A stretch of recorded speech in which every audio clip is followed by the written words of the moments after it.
Boa tarde, povo de Deus. Sejam todos bem-vindos. Sejam todos bem-vindos ao nosso curso bíblico. Primeira semana. Nós vamos dar início hoje. Boa tarde Margarida. Boa tarde, Bruna. Boa tarde a todos. Sejam todos bem-vindos. Já já nós vamos rezar. Vocês estão escutando direitinho? Digam aí.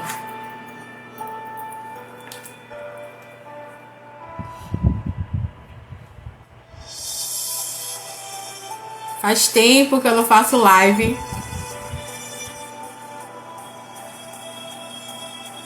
Ótimo. Então vamos esperar um pouquinho o pessoal ir entrando e já já nós vamos rezar, né? Entregando aqui a abertura do nosso curso. Thelma, seja bem-vinda. Leila, seja bem-vinda. Boa tarde, Gilcleia, seja bem-vinda. Todos vocês sejam muito bem-vindos ao nosso curso bíblico. O primeiro de muitos, né? Na verdade, eu já fiz alguns na pandemia, algumas pessoas já fizeram comigo alguns cursos. E esse é o meu estágio supervisionado. Eu vou falar um pouquinho antes de começar. Mas primeiro a gente vai rezar, né? Porque a gente não pode fazer nada sem antes rezar, né? Então eu quero acolher você. Uma boa tarde, sejam todos bem-vindos. Deus abençoe infinitamente a vida de todos vocês. Eu quero começar primeiro agradecendo a todos que confiaram nesse projeto.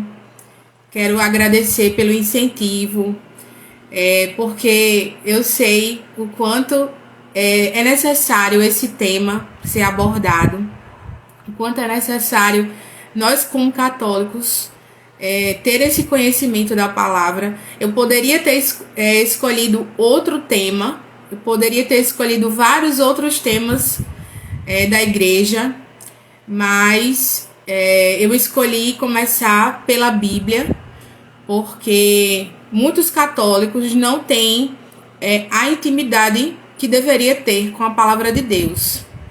E muita gente me questiona, né? Como ouvir a Deus? Como ouvir e entender a mensagem que Ele quer passar para mim? E muita gente se frustra porque começa a ler sozinho a Bíblia. Eu conheço vários casos de pessoas que começaram a ler a Bíblia sozinho e acabou que muitos viraram protestantes, outros não quiseram mais ler, não quiseram mais dar continuidade, porque não entenderam. Então, realmente é muito perigoso você começar a ler a Bíblia sozinho. E é necessário que você tenha realmente um aprofundamento, é necessário que realmente você tenha uma direção. Então, eu sou Roberta Viana, eu vou me apresentar para quem não me conhece. Eu sou Roberta Viana, tenho 35 anos, vou fazer 36 agora esse mês de junho, dia 27 de junho, faço 36 anos. E eu sou estudante, né, do curso Bacharelado de Teologia. Eu já estou aí cursando há mais ou menos 3 anos, já estou concluindo, já estou no meu último ano. E como todo mundo sabe, quem passa aí pela universidade, pela faculdade, sabe que tem que ter um estágio supervisionado. E eu escolhi fazer esse estágio online para que outras pessoas, não só aqui da minha paróquia, mas outras pessoas de longe, né? Que aqui no curso, quem fez as inscrições, né, no curso, tem gente até de Portugal. Então, esse é o meu intuito, né? De fazer online para conseguir alcançar mais pessoas. e conseguimos bater a meta das inscrições, né? No curso nós temos 109 inscritos, graças a Deus, que o máximo era 100 pessoas e a gente ultrapassou a meta, né? 109 pessoas se inscreveram, graças a Deus. Eu quero acolher você que está chegando agora, boa tarde, sejam todos bem-vindos ao nosso curso bíblico, né? Estamos já começando hoje, é a primeira live do curso. Então, se você tem interesse de participar, né, ainda dá tempo de você fazer a sua inscrição.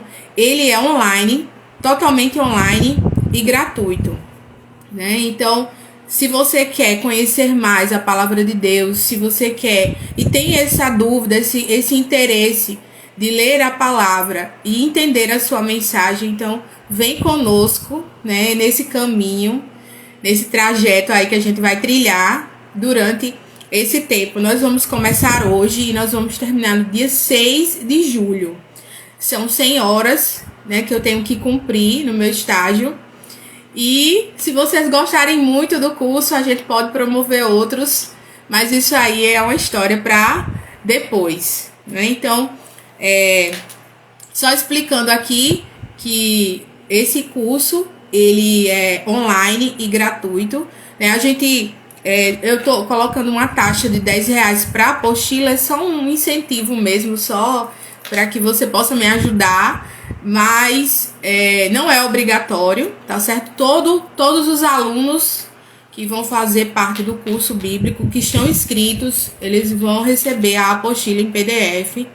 Inclusive, quando terminar a live, eu vou já postar a apostila lá no grupo para aqueles que fizeram as inscrições. Então, todos vão adquirir a apostila, mesmo que não tenha pago nada, certo? Porque realmente o curso é online. Você fica à vontade para você me ajudar ou não. De certa forma, você já está me ajudando estando aqui, fazendo a sua inscrição. Então, vamos começar. Nós vamos iniciar invocando a Santíssima Trindade, porque nós precisamos, tudo a gente precisa começar rezando, né? Eu quis deixar claro que esse é um curso para católicos, porque aqui no meu Instagram tem muitas pessoas, né, que me seguem de outras religiões, mas esse curso especificamente é para aqueles que são católicos, para que eu ajude verdadeiramente as pessoas a serem verdadeiros católicos, a não ter medo da sua religião, a responder as perguntas que muitas vezes fazem a gente e a gente não sabe qual a resposta, a gente fica com medo. Aí eu não vou falar, eu não vou entrar em discussão religiosa porque eu não sei como responder, eu não sei como me comportar diante de um questionamento, né? Então a gente se depara com muitas pessoas que nos questionam sobre a Bíblia, sobre a nossa Igreja Católica, e a gente prefere muitas vezes ficar calado para não responder, porque a gente não sabe como responder, né? Não tem base, não tem fundamento, porque a gente não tem esse conhecimento da palavra. Então, o meu objetivo nesse curso bíblico é que você tenha o conhecimento, é uma arma, a Bíblia é uma arma poderosíssima, espiritual. Ela não é só física, ela é espiritual, principalmente espiritual. Então, o curso ele vai ter esse objetivo, fazer com que você tenha essa intimidade com a arma chamada Bíblia, para que você possa usá-la da maneira correta, do jeito certo, e nós vamos usar atirando, né, com a nossa arma, ferindo o nosso inimigo, que é o inimigo de Deus, né? É o demônio. Então, a gente precisa de conhecimento, sim, para que a gente possa lidar com, principalmente, as nossas causas espirituais. Então, resumidamente é isso. E agora nós vamos dar início invocando a Santíssima Trindade. Pelo sinal da Santa Cruz, livra-nos Deus nosso Senhor dos nossos inimigos. Em nome do Pai, do Filho e do Espírito Santo. Amém.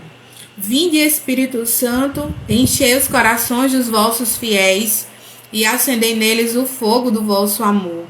Enviai, Senhor, vosso Santo Espírito, e tudo será criado, e renovareis a face da terra. Oremos.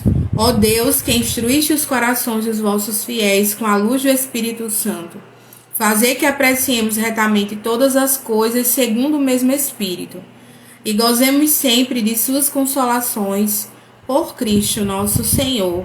Amém. A cruz sagrada seja minha luz, não seja o dragão meu guia. Retira-te, Satanás, nunca me aconselhes coisas vãs. É mal que tu me oferece, bebe tu mesmo teu próprio veneno. Amém. São Miguel Arcanjo, defendei-nos no combate. Sede nosso refúgio contra as maldades e as ciladas do demônio. Ordene-lhe Deus, instantemente o pedimos. Que vós, príncipe da milícia celeste, pela virtude divina, precipitai no inferno a Satanás e a todos os espíritos malignos que andam pelo mundo para perder as almas. Assim seja. Amém. Estamos reunidos em nome do Pai, do Filho e do Espírito Santo.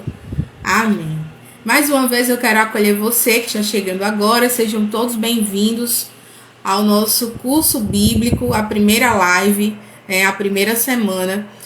E hoje nós vamos abordar o tema, o primeiro tema que está na apostila, que é a origem da Bíblia. Como foi que surgiu a Bíblia? Muitas vezes eu escuto pessoas perguntando, Quem veio primeiro? Veio a Bíblia ou foi a igreja? E a gente vai conversar um pouquinho sobre isso. Então, hoje nós vamos falar sobre a origem da Bíblia, como tudo começou. Primeiro que a primeira coisa que você precisa saber é o significado da palavra Bíblia, O significado significa vários livros, Uma biblioteca, Vários livros. Livros religiosos, livros que vão levar você para uma intimidade com Deus. Então, a palavra Bíblia, ela significa livros ou livros sagrados, livros espirituais, livros religiosos. E a Bíblia, ela tem por início 5 livros chamados Pentateuco. Então, tudo começou em torno desses 5 livros, que eles vão ser chamados também, pelos judeus, de Torá. Então, a princípio, o que vocês precisam saber, recapitulando, quando perguntarem qual é o significado da palavra Bíblia, você vai dizer livros sagrados. A palavra Bíblia, ela vem do grego, A origem dela é grega e significa livros, efetivamente, E a palavra, a Bíblia, a nossa Bíblia mesmo, a Bíblia católica, ela tem 73 livros. E aí vem já outra pergunta, Qual a diferença entre a Bíblia católica da Bíblia protestante? São exatamente a quantidade de livros. Então, anota no teu caderno, A Bíblia católica, ela tem 73 livros. Já a Bíblia protestante, ela tem 7 livros a menos. Então, eles retiraram esses 7 livros. Então, por isso que no início, lá no grupo do WhatsApp, eu perguntei para vocês se de verdade a Bíblia de vocês é uma Bíblia católica. Porque muita gente fala, mas é a mesma Bíblia. Na verdade, não é a mesma Bíblia.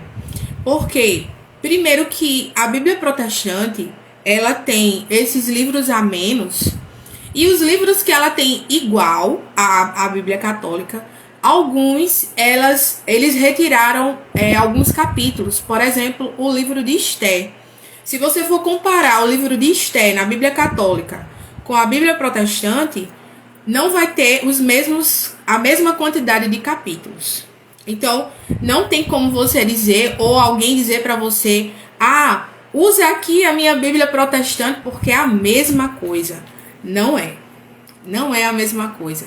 Então, eu fiz questão de colocar que esse curso, ele é um curso para católicos, para que a gente possa usar a Bíblia católica.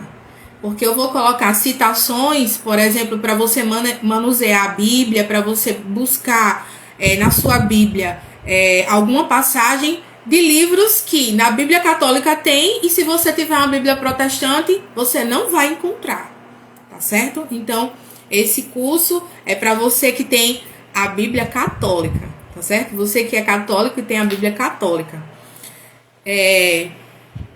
Nós sabemos também que a Bíblia ela é dividida em Antigo Testamento e Novo Testamento. Então, não fale, por exemplo, a Bíblia é dividida em Velho Testamento. Esse é um termo que não é usado, né? Não é um termo usado. Velho Testamento, ele não existe. Existe o Antigo Testamento e o Novo Testamento, certo? Outra pergunta que muita gente faz e muita gente não sabe, né? É quem foi que escreveu a Bíblia. Eu não sei se já chegaram para perguntar para você, mas eu já ouvi muitas pessoas perguntando quem foi que escreveu a Bíblia, né? Todo livro tem um autor, então eu quero saber quem foi que escreveu a Bíblia. E aí a gente vai pesquisar. Quando a gente vai olhar no Google, a gente vai ver que muitos homens, né, lá no Antigo Testamento, fizeram começou com os papiros, né, com aquela folha de antigamente. E antes de tudo acontecer, antes de ser realmente papel, escrita, a Bíblia era oral, né? A palavra, a mensagem era oral. Então, quem assistiu a série The Chosen, um dos capítulos, uma cena da temporada deles, se eu não estou enganada, é a primeira temporada. Passa uma parte, a primeira temporada, acho que é a primeira cena mesmo. Passa o pai ensinando a filha o profeta Isaías, uma passagem do profeta Isaías, e de maneira oral. Eles decoravam, porque as únicas pessoas que tinham acesso aos papiros, né, a Bíblia em si, a Torá, no caso, os doutores da lei, aqueles que estão no templo, né, eram eles que guardavam a mensagem, a palavra de Deus lá no templo. Então, não era todo mundo que tinha acesso. E aí eles iam para o templo, ouviam aquela mensagem e decoravam. E os pais passavam para os seus filhos de maneira oral. Eles não tinham a Bíblia como a gente tem hoje. Por isso que, se a gente for olhar, por exemplo, para a vida de Jesus, se a gente for olhar os ensinamentos de Jesus, como foi que ele chegou a ter tanta inteligência, a saber de tanta coisa, né, relacionada à Torá, a gente sabe que quem ensinou para Jesus foi Nossa Senhora e São José, né? Eles passavam a mensagem, né, os pais passavam para os filhos de forma oral. Era assim também na época de Jesus. Então, antes de tudo, antes de você ter essa Bíblia como vocês têm aí, eu trouxe até algumas aqui para vocês verem. Essa daqui que eu tenho, ela tá com essa capa assim porque ela ficou toda manchadinha. Essa Bíblia aqui, ela é a Bíblia da Ave Maria de estudo, né? Ela é bem grandona e é uma das que eu comprei logo no início. E aí, ela é a Bíblia da Ave Maria de estudo, uma bem grande. Tem essa aqui também, ó, que você, a princípio você olha assim, você vê, é uma Bíblia protestante, mas não é. Ela é a Bíblia Fácil, é uma Bíblia católica, mas olha como ela é dentro. As letras são bem grandes e tem algumas partes que vai explicando, alguns trechos vão explicando. Tem essa aqui também que você, a princípio, você vai ver, você vai dizer, essa Bíblia é protestante. Não é. A Bíblia, essa Bíblia é católica. Bíblia, mensagem de Deus, ó. Como ela é dentro. Tá vendo? Tem também todos os livros, 73 livros. Aí tem a mais conhecida, que eu acredito, é a pastoral, né? A Bíblia pastoral. Tem, de certa forma, uma linguagem mais atual, uma linguagem que você vai entender melhor para aqueles que estão começando agora, né? É uma Bíblia que é recomendada para aqueles que estão ainda se familiarizando com a mensagem. E a minha Bíblia, que é a Bíblia de Jerusalém. Ela até saiu também aqui, ó. Tá só a capa. Também é ótima a mensagem. É muito boa, mas assim, para quem já tem uma experiência, né, aí você pode adquirir a de Jerusalém. Eu queria a do Peregrino também, que o povo fala que é muito boa. Mas é mais assim, para quem já tem uma intimidade com a Bíblia. Para você que está começando agora, a mensagem mais assim, que pode ser, que você pode entender melhor, é a da pastoral, certo? Eu gosto também da Ave Maria, mas para quem está começando agora, a pastoral é interessante. Sim, voltando para quem escreveu a Bíblia, né? Nós sabemos que a Bíblia é muito antiga.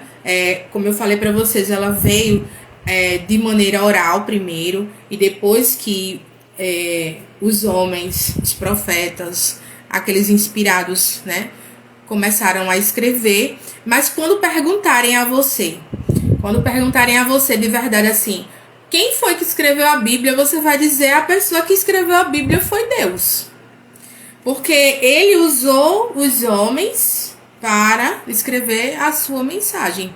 Quando a gente fala, né, a palavra de Deus. Na missa, a gente fala, né, na hora do evangelho, a gente vai falar a palavra da salvação, né? Quando a gente fala na primeira leitura, na segunda leitura, a gente responde, né, palavra do Senhor, graças a Deus. Então, quem escreveu a Bíblia foi nada mais, nada menos que Deus, né? Foi ele que, através do seu Santo Espírito, ele deu essa inspiração para os homens escreverem a sua mensagem. Então, fica claro isso, certo? Se alguém perguntar para vocês, já sabe quem foi que escreveu a Bíblia, né? Então, você pode também achar essa resposta dessa maneira. A Bíblia foi composta a duas mãos, por Deus, que a inspirou, e pelos seus servos, profetas, que a escreveram. Não sabemos quantos são os autores humanos da Bíblia, mas sabemos que são muitos. Daí afirmamos que a Bíblia foi escrita em mutirão, ou seja, muitas pessoas, em vários anos, em vários séculos, né, várias culturas. Por isso que a gente não pode ler a Bíblia de qualquer jeito. A gente está num século de muito assim, de imediatismo, de querer que a mensagem seja clara, chegue rápido como o WhatsApp, né? E a gente acha que a Bíblia é do mesmo jeito, né? Então a gente pega a Bíblia ali, fecha o olho, faz uma oração, gira para lá, gira para cá. A mensagem que abrir foi a palavra de Deus. Mas a gente tem que ter cuidado. Tem que ter cuidado, porque a gente não pode ler a Bíblia de qualquer jeito. A gente precisa saber quem foi que escreveu aquele livro, em que época, do que ele estava falando. Então, tem muitos livros que são retratados assim, por exemplo, o exílio da Babilônia. O pessoal está sofrendo, né? O povo de Israel sofrendo, está sendo escravizado. Aí você quer uma resposta de Deus, aí você abre, por exemplo, numa passagem em Lamentações, que são mensagens assim mais voltadas para tristeza, para angústia, dor. Aí você vai ficar desesperado. E aí você precisa entender que não é de todo jeito que se lê a Bíblia, né? Por isso que a gente está fazendo esse curso, para que você possa entender melhor sobre a palavra de Deus. E aí, como eu falei para vocês, foi dividida em Antigo Testamento, né? O Antigo Testamento ele foi escrito na Palestina. Então veja só, Antigo Testamento escrito na Palestina. Olha a cultura da Palestina. Olha o povo. Olha a região. Porque no Antigo Testamento a gente vê eles falando muito sobre montanhas, né? Eles têm muita ligação com a natureza. Então, os exemplos que muitas vezes a gente vê da Bíblia no Antigo Testamento é voltado para aquela região. Então, a gente precisa não só ler a Bíblia, mas a gente precisa conhecer a Palestina. A gente tem que entender como é lá a região, a geografia, a história, a cultura daquele povo, para que a gente possa olhar para aquela mensagem e entender o que é que Deus está falando realmente para mim, né? Não é de qualquer jeito, entenderam? E a Palestina é a terra de Jesus, né? Na Babilônia também foi escrita uma parte onde o povo judeu, num determinado momento de sua história, esteve exilado. Foi aquela parte que eu falei para vocês, né? O exílio da Babilônia. Por exemplo, o livro de Isaías, profeta Isaías, ele foi escrito no exílio da Babilônia. Vocês sabiam? Pois é. Tem muita coisa, tem muitos... Lamentações também foi escrito pelo povo no exílio da Babilônia. E outra parte do Antigo Testamento foi escrito no Egito, para onde muitos judeus foram depois do cativeiro da Babilônia. E o Novo Testamento, né? O livro do Novo Testamento foi escrito na Palestina, também uma parte, a terra de Jesus, na Síria, na Ásia Menor, na Grécia e na Itália. Lugares estes onde haviam sido fundadas comunidades cristãs. Você percebe que o Novo Testamento ele foi escrito em mais lugares. Por quê? Porque depois que Jesus morre, os apóstolos, né, foram batizados no Espírito Santo em Pentecostes.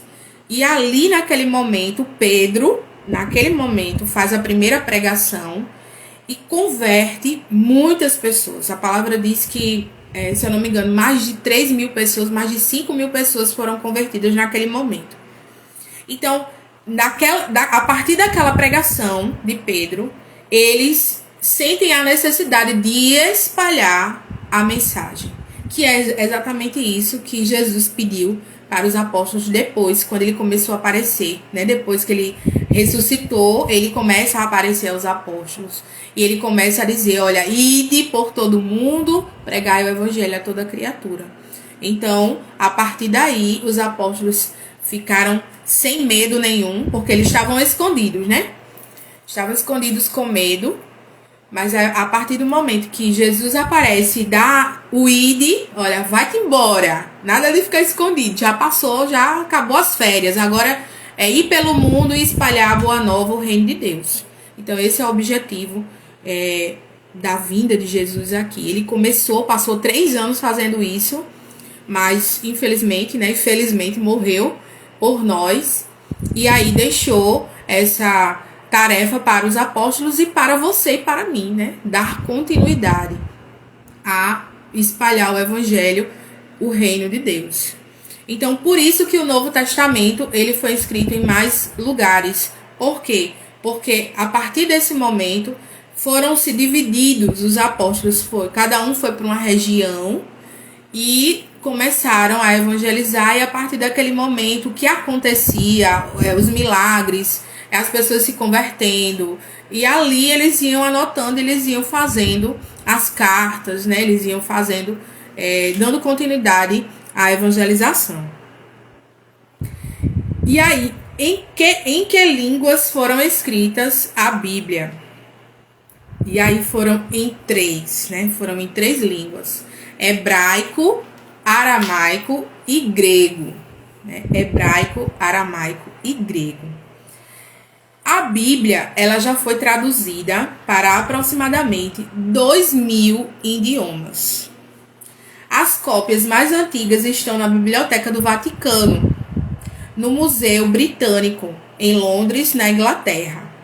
e no Museu de Jerusalém, em Israel. Os livros da Bíblia foram escritos em cerâmica. Olha só.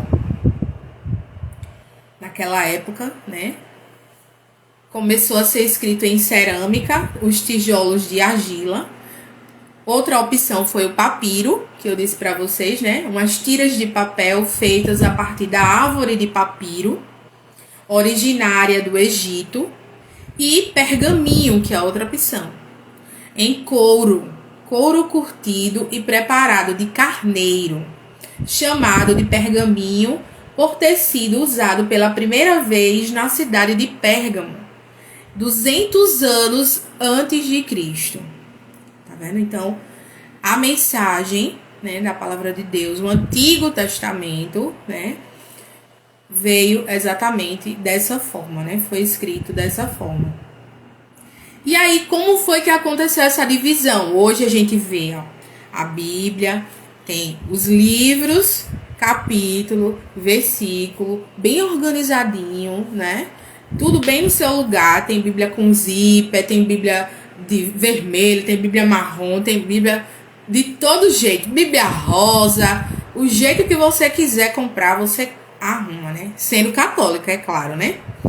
Então, como foi que tudo começou, né, a se ajeitar? Porque eram separados, né? Esses livros, eles eram separados, guardados lá no templo, mas não era junto, não. Então, como foi que começou essa organização, né? Então, a divisão dos livros da Bíblia em capítulos é da autoria do inglês Stephen Langton, arcebispo de Cantuária, e foi realizado no ano de 1214. Já a divisão dos capítulos em versículos foi feita em definitivo em 1551 pelo tipógrafo Roberto Stefano. A Bíblia está dividida em duas grandes partes, Antigo Testamento e Novo Testamento. O Antigo Testamento começa com o livro de Gênesis e termina com o livro de Malaquias. E o Novo Testamento vai do Evangelho de São Mateus até o livro do Apocalipse. Boa tarde para você que está chegando agora, sejam todos bem-vindos ao nosso curso bíblico, né? A primeira semana estamos aqui tendo esse conhecimento da palavra. Então vamos lá, o Antigo Testamento ele está subdividido em Pentateuco, como eu já havia falado para vocês no início, né? Que são os 5 primeiros livros da Bíblia, que para os judeus é a famosa Torá, né? E aí ele vai do Gênesis ao Deuteronômio, e tem os livros históricos, livros poéticos ou sapienciais e os livros proféticos. Isso aí é um assunto para a gente ver depois, né? Lembrando que tanto na apostila como aqui na live, eu não tenho como falar sobre tudo o que realmente eu preciso falar. Então, nós vamos dar continuidade durante a semana, certo? Todos os dias a gente vai estar conversando lá no grupo do WhatsApp. A gente vai estar partilhando sobre esses temas. Você que tem alguma dúvida, se você nessa live você lembrou de alguma dúvida sobre a Bíblia e você quer perguntar, quer tirar essa dúvida, então você vai, anota, e aí durante a semana a gente vai falando sobre isso. O curso tá incrível, o curso tá maravilhoso, você vai se apaixonar pela palavra de Deus. Esse é o objetivo, é que você tenha, assim, um encantamento, sabe? Que você fique apaixonado, você, ao invés de você carregar o seu celular para todo lugar, você vai carregar a sua Bíblia, né? A sua Bíblia para todo lugar. E assim como você tem essa intimidade com o seu celular, entra todo dia, toda hora, passa horas no celular, esse curso, o objetivo é que você faça isso com a Bíblia, né? Você possa abrir a Bíblia mais de uma vez no dia, né? E ter essa intimidade. Tem gente que vai no banheiro com o celular, aí você já troca pela Bíblia, né? Vou dar uma olhada aqui na passagem tal. Então, é esse o objetivo desse curso, né? Amém. Deus abençoe vocês também. Deus abençoe a todos que estão participando aqui dessa live, Muito obrigada, né, pela perseverança de vocês, pelo comprometimento. E vamos lá. A próxima pergunta, né? Quais são... Não, eu já disse, né? Sobre as partes, né? Como está dividido o Antigo Testamento? Também já disse, né? Pentateuco, livros históricos, poéticos ou sapienciais e livros proféticos. Como está dividido o Novo Testamento? O Novo Testamento apresenta a seguinte subdivisão: Evangelhos, que são 4, né? Mateus, Marcos, Lucas e João. E os 4 mais e o livro dos Atos dos Apóstolos, né? Que antigamente o Evangelho de São Lucas era junto com o Atos dos Apóstolos, era um livro só. E aí, quando houve a divisão, né? Como houve a organização direitinho dos livros, dos capítulos, versículos, eles acharam melhor dividir, né, o Evangelho de São Lucas e deixar o livro do Atos dos Apóstolos. Lembrando que quem escreveu os Atos dos Apóstolos foi São Lucas, né? Se alguém perguntar para você, você já sabe, anota aí. São Lucas foi também o autor dos Atos dos Apóstolos. Então vamos lá. O Novo Testamento é dividido em evangelhos, cartas e o Apocalipse, né? Essa é a divisão do Novo Testamento. E aí tem um tema que a gente também vai ver mais pra frente, que são os livros apócrifos. Não sei se você já ouviu falar sobre essa palavra aí, apócrifo, mas é uma palavra que nós precisamos também estudar. É um dos temas, nós vamos ver também sobre isso nesse curso. Os livros apócrifos não foram escritos sobre inspiração de Deus, ou seja, ele não pertence ao cânon da Bíblia, ou seja, eles não estão incluídos na nossa Bíblia católica. Então, essa ideia dos apócrifos foi aquilo que os protestantes tiveram para tirar aqueles 7 livros que na Bíblia deles não tem. Eles acham que os livros que a gente tem a mais, eles são considerados apócrifos, né? Na visão deles, na visão protestante. Então, por isso que eles não incluíram na Bíblia deles. Porque eles acham que não foram livros inspirados. Então, olha, um dos exemplos, né, que vocês podem ter, por exemplo, não tem o livro de Tobias. O livro de Tobias não tem na Bíblia protestante. Já na nossa tem. É um livro riquíssimo, onde a gente vê ali a ação de São Rafael, o anjo da cura, a medicina de Deus, agindo ali. E eles acham que não é necessário ter na Bíblia, então a Bíblia deles não tem. É um dos, né? É um dos que eles retiraram achando que eram livros que não foram inspirados por Deus. Aí, quantos livros tem a Bíblia protestante?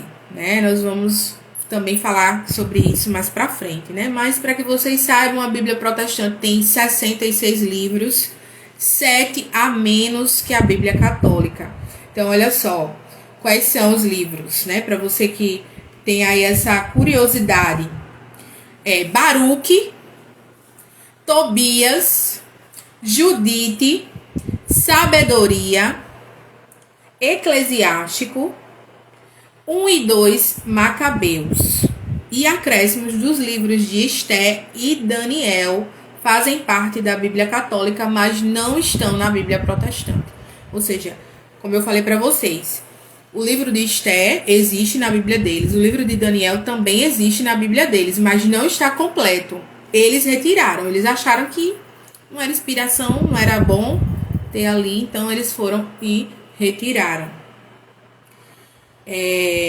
Razões teológicas e históricas levaram os judeus e depois os protestantes a considerar esses livros como apócrifos. Então, mais pra frente, se você ficar aqui comigo, você vai entender o que foi que levou os judeus, o que foi que levou os protestantes a retirarem esses 7 livros. Nós vamos entender porque nós vamos aprender a responder para eles, né? Quando eles vierem dizer coisa com a gente, eles vão dizer, ah, mas esse livro não é inspirado, ah, esse livro aí não foi Deus quem escreveu.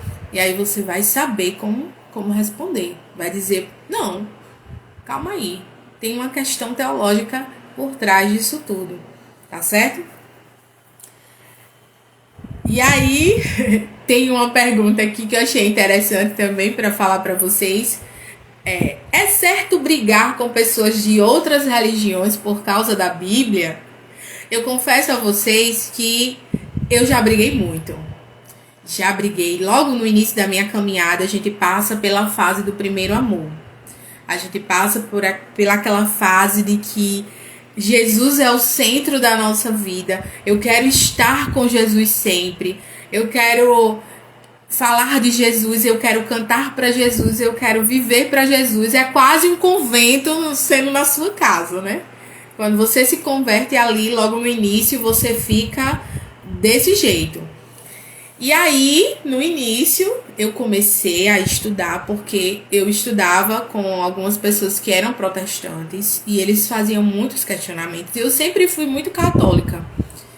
E aí eles falavam muita coisa, eles falavam de Nossa Senhora, aquelas mesmas coisas. Olha, já é um texto pronto. Parece que eles vão para a escola bíblica para aprender a alfinetar o católico, né? Então, eles sempre falam as mesmas coisas. Eles vão falar que a gente adora imagem, eles vão falar que Nossa Senhora é uma deusa, eles vão falar que a gente tem um sincretismo religioso, que a gente é meio que o candomblé, né? Porque a gente adora vários deuses, que as imagens representam várias entidades, e o Papa é a besta.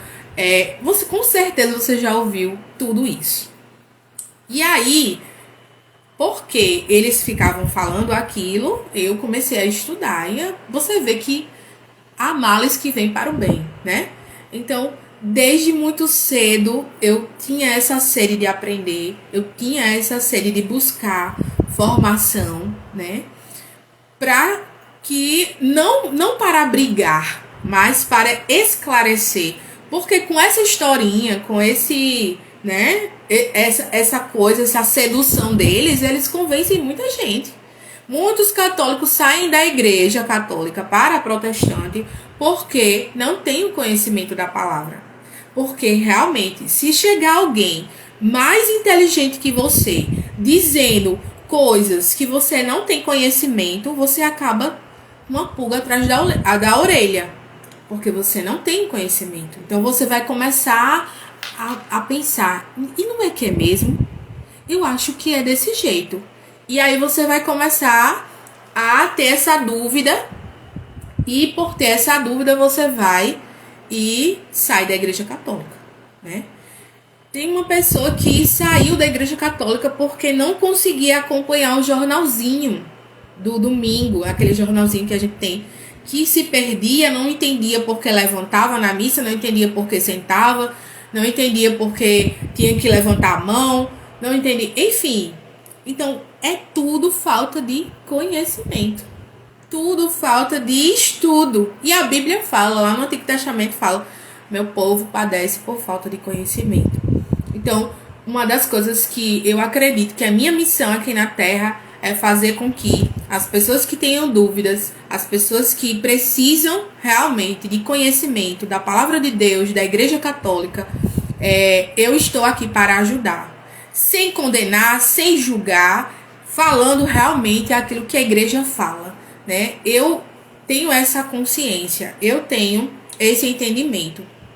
A pergunta é se a gente deve brigar com pessoas de outras religiões? Não, a gente não deve brigar. Inclusive, a gente não deve usar o nosso conhecimento para se vangloriar e dizer que a gente sabe mais do que as outras pessoas.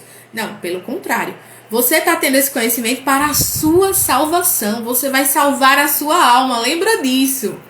No final de tudo, você vai prestar conta lá com Jesus. Então, é sobre você e Deus, né? Esse conhecimento é para você, mas para que você transborde para aqueles que desejam, né? Para aqueles que querem beber da fonte. Olha aqui, Nanda está perguntando. É verdade que não pode bater palma na Santa Missa? É verdade. É verdade, por quê? Isso é um assunto já, né? Se a gente começar, a gente vai ver. Mas enfim, vou responder essa pergunta da seguinte forma. A missa, ela é a extensão do Calvário. Ou seja, tudo aquilo que Jesus viveu, nós reproduzimos novamente na Santa Missa. Ou seja, com certeza você não vai por exemplo, para um velório e você bate palma, né? Você, tipo... Claro que tem velórios que o povo gosta, né? De festa, bota a música de forró. Mas enfim, eles estão falando de Jesus, estão falando do sofrimento, da dor do Calvário. Então, você não viu naquele momento ninguém aplaudir, ninguém festejar. Naquele momento, nós estamos passando por toda a dor, por todo o sofrimento que Nossa Senhora viveu, que os apóstolos viveram, a traição, a rejeição, o abandono, Jesus lá no alto da cruz. Então, as palmas, elas não são, inclusive no missal romano, ela não existe lá, não tem essa, como é que eu posso dizer, essa expressão da gente bater palma. Mas aí você pergunta, e por que o padre bate palma? Ah, o padre bate. Tudo bem. Mas eu, Roberta, eu não bato. Não vou dizer pra você que eu nunca bati. Bati, já bati palma. Já bati palma, mas hoje eu não bato, né? Porque é algo meu. E também não vou criticar você se você quiser bater palma na missa. Você pode bater, não tem problema nenhum. Agora é você e Deus, né? As minhas respostas também é entre mim e Deus. Se eu quero bater palma, ótimo. Se eu não quero, então você me respeita, né? Do mesmo jeito, tem várias coisas na missa que não se pode fazer. Tem várias. E aí eu tenho que fazer outro curso falando sobre as partes da missa. Quem quiser fazer inscrição aí é o próximo curso, né? Então vamos lá. Tem outra pessoa falando aqui. A Roberta. É Renata que tá falando. Mas não venham falar mal de santos pra mim, não. Nem de nossa mãe Maria. Pois é. Uma coisa que eles fazem é falar mal. E a gente vê muitos católicos seguindo pastores. Divulgando assim a mensagem daquele pastor. Que aquele pastor já falou mal de Nossa Senhora, já falou mal da igreja, já falou, entendeu? Então, assim, eu hoje, né, antes eu fazia isso também. Tô falando porque eu fazia. Eu também partilhava vídeos de pastores, eu partilhava músicas protestantes, eu partilhava. Não estou dizendo que eu não escute mais músicas protestantes, eu escuto. Mas eu não partilho, não evangelizo através disso. Por quê? Porque eu sei que a mensagem que eles pregam é diferente e contrária à nossa. Eles falam de Nossa Senhora, eles falam que a gente é idólatra, enfim, eles falam que a gente vai pro inferno. Porque eles ficam dizendo, aceita Jesus, levanta a mão, aceita Jesus. Porque eles acham que a gente já tá condenado no fogo do inferno. Claro que não são todas as igrejas protestantes, mas a maioria, vamos dizer assim, 90% acreditam que você que é católico vai para o inferno. Não tá salvo, não. Por isso que quando você vai para a igreja protestante, o pastor faz questão de dizer, venha para cá para frente, levanta a mão quem quer ser salvo, levanta a mão quem quer se converter. Por quê? Porque quem é católico, quem é de outra religião, quem não tá salvo. Só eles que estão salvos. Entenderam? Vamos lá. Quem falou mais aqui? Alzélia. Antes eu batia palmas, mas hoje eu já não o faço, pois entendo que aquele momento não é de aplaudir. Também, Roberta, como falei, já bati. Pois é, eu também. Já bati, mas hoje eu não bato mais. Se eu bater foi porque eu esqueci. Na empolgação lá, mas eu não bato. Porque não é uma expressão que realmente a gente deve fazer, deve viver dentro da igreja. A gente precisa se interiorizar, a gente precisa refletir cada momento, né? E não é o correto, certo? Do mesmo jeito é aquela parte do Pai Nosso, né? Tem sempre aquela interrogação. Levanta a mão ou fica assim. Levanta a mão ou fica assim na hora do Pai Nosso. Já vi pessoas dizendo que tem que ficar assim, que o novo missal romano pede pra gente ficar assim, né? Não mais assim, com as mãos estendidas, com a mão assim, né? E tem outras pessoas que dizem que é pra gente abaixar a cabeça, colocar a mão no coração, de recolhimento. Você vê que, por exemplo, os coroinhas, alguns ministros da Eucaristia, eles ficam com a mão assim, as mãos postas e com a cabeça baixa. Reza o Pai Nosso dessa forma. Por quê? Porque esse ato de levantar a mão, né, para cima, é um gesto para o sacerdote, entendeu? Ele é a ligação entre Deus e nós. Ele faz essa ponte de ligação. Então, esse gesto é só o sacerdote que pode fazer em todos os momentos da missa. Nenhum momento da missa a gente pode levantar a mão, não. Nem na hora do cordeiro, que a gente faz. Cordeiro de Deus que tira o pecado do mundo. Não. Se você faz, ótimo, não tem problema nenhum. Estou dizendo que não é necessário que você, como assembleia, levante a mão em nenhum momento, certo? Para fazer aqueles movimentos piedosos que a gente sempre faz, né? Do Cordeiro de Deus, tem na hora do por Cristo, né? O Senhor tá lá, por Cristo, com Cristo e em Cristo, a gente tá com a mão também estendida ali também. Não é necessário a gente fazer, a gente só se interioriza, coloca a mão no coração. Mas olha, é opcional. É algo que você, se você faz, não tem problema, não é pecado mortal, tá certo? Não é pecado você tá fazendo isso. É só uma orientação, somente, tá certo? Deixa eu ver.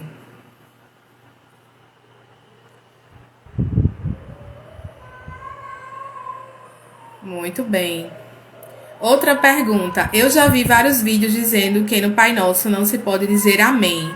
Fiquei com esse questionamento porque veio da internet, por isso não tinha certeza. Não se diz amém. Na hora do Pai Nosso, quando você está rezando lá na missa, né? Quando for no final, você não diz amém. Embora alguns sacerdotes também dizem amém. Mas o correto é não dizer amém. Você reza o Pai Nosso todinho e aí junta já com a próxima oração. Que é livrar-nos, se eu não estou enganada, livrar-nos, Senhor Deus. Pronto, essa oração aí. Então, não se diz amém também, tá certo? É uma das minhas dúvidas, rezar o Pai Nosso na igreja. Estou amando, já começou tirando minhas dúvidas. Muito bem! E eu vou ficando por aqui. Vou encerrar por aqui a nossa live, a primeira live. Espero que vocês tenham gostado. E eu vou dar continuidade lá no grupo do WhatsApp. E para você que ainda não se inscreveu, ainda dá tempo. Hoje é o último dia para você fazer a sua inscrição e participar do nosso curso bíblico. A primeira semana, certo? Tá bombando, vai ser muito bom, vai ser incrível. Então, é isso, né? Vamos rezar agradecendo ao Senhor. Agradeço a participação de todos. Muito obrigada, porque vocês confiam demais em mim, vocês, né? Me amam muito, muito obrigada por todo o amor, né? Deus abençoe e até a próxima. Se Deus quiser, a gente vai continuar com certeza lá no grupo do WhatsApp. Eu vou explicar bem direitinho, vou mandar a apostila, tá certo, lá. Inclusive já tem exercício para vocês fazerem, certo? Para essa primeira semana. E nós vamos conversando sobre os assuntos da apostila lá no WhatsApp. Todos os dias a gente vai estar conversando através de áudios para ficar salvo, porque eu trabalho assim, né? Eu gosto de deixar tudo salvo, porque eu sei que tem pessoas que nesse momento, por exemplo, não tá conseguindo assistir ao vivo, porque tem gente que tá trabalhando, né? Então, eu já vou deixar salva a live para que essa pessoa ela possa assistir depois. E do mesmo jeito, eu gosto de trabalhar com áudios lá no grupo do WhatsApp, com textos, né? Para que fique salvo no grupo e vocês podem escutar quantas vezes vocês quiserem, você pode tirar dúvidas, enfim, tá certo? O grupo do WhatsApp eu vou manter fechado para que a gente não tenha aquelas conversas paralelas. Eu já tive muito trabalho com o grupo aberto, então eu vou manter o grupo fechado. Vou abrir só para algumas partilhas, para vocês colocarem as dúvidas, para vocês incentivarem os outros a fazerem os exercícios, Mas aí vai ter só um período aberto e depois eu vou fechar novamente para que a gente possa ir conversando, tá certo? Para organizar melhor, para deixar tudo bem organizadinho, né? Obrigada pelas mensagens. Vai ficar gravado sim. Muito bem. Todo mundo gostando, né? Muito bem. Também amo você, Alzélia. Foi tão bom que acho que acabou rápido. Pois é 1 hora de live. É 1 hora, mas a gente vai continuar lá no grupo do WhatsApp. Tá certo? Então, Deus abençoe. Vamos rezar essa Ave Maria, pedindo a Nossa Senhora que passe à frente, me ilumine vocês também, nos revista com seu manto sagrado, nos proteja de todo mal. Que Nossa Senhora interceda pela nossa casa, pela nossa família e que ela nos conduza, né? Eu consagro este curso à Nossa Senhora, eu consagro todo esse ensinamento nas mãos dela, né? A nossa inteligência, a nossa criatividade, para que ela vá passando à frente e vá também dando aquela harmonia, né? Para que os nossos anjos da guarda estejam em harmonia e eu possa passar a mensagem para vocês e vocês possam entender direitinho. E é isso, né? Que Nossa Senhora nos ilumine e esteja conosco nessa caminhada. Ave Maria, cheia de graça, o Senhor é convosco. Bendita sois vós entre as mulheres, bendito é o fruto do vosso ventre, Jesus. Santa Maria, Mãe de Deus, rogai por nós, pecadores, agora e na hora de nossa morte. Amém. Santo anjo do Senhor, meu zeloso guardador, se a ti me confiou a piedade divina, sempre me rege, me guarde, me governe, me ilumine. Amém. Estamos e sempre estaremos reunidos em nome do Pai, do Filho e do Espírito Santo. Amém. Louvado seja nosso Senhor Jesus Cristo, para sempre seja louvado. E isso vai ficar sendo nos sábados, certo? A gente vai conversando durante a semana e no sábado a gente tem a nossa live. Eu só vou ver só a questão do horário. Não sei se vai dar certo para ficar sempre às 5 horas. Mas eu vou falar lá no grupo do WhatsApp. Tá certo? Deus abençoe. Até mais tarde no grupo. Deus abençoe. Tchau, tchau.